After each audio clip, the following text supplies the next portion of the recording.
关心国际新闻，这件呼叫器的爆炸案，台湾的金阿波罗公司嘛，成为国际媒体关心的角色。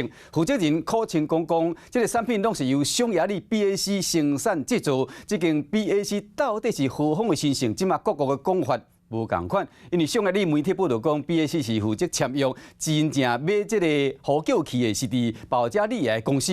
因过纽约时报指讲 ，BAC 根本是空壳公司，背后有可能已经和以色列买收去啊。我想要说的，觉得自己是爆炸案的共犯吗？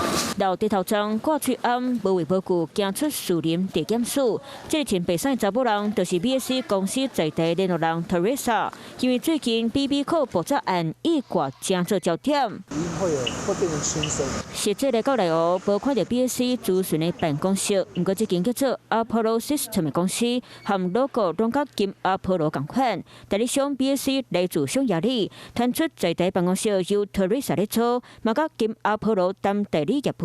不过金 Apollo 公司一直强调，伊敢若负责授权商标，无生产的服务。匈牙利的 BAC 嘛无承认，讲无伫咧制作。真侪疑点，互外国媒体质疑 BAC 敢是空壳公司。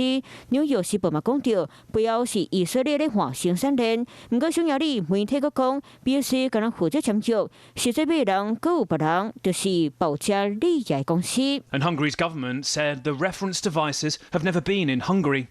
Instead, a Bulgarian company, the possible recipient.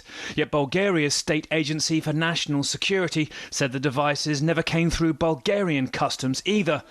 Shell after shell. 各国的官方讲法拢无共款 ，BB 扣来源伫对。外国媒体会继续追踪报道是谁制作，爱吹谁付笑。Hello， 我是林明瑞。想要抢先掌握最及时的新闻资讯吗？赶快订阅、按赞、开启小铃铛，锁定我们华视新闻的 YouTube 频道。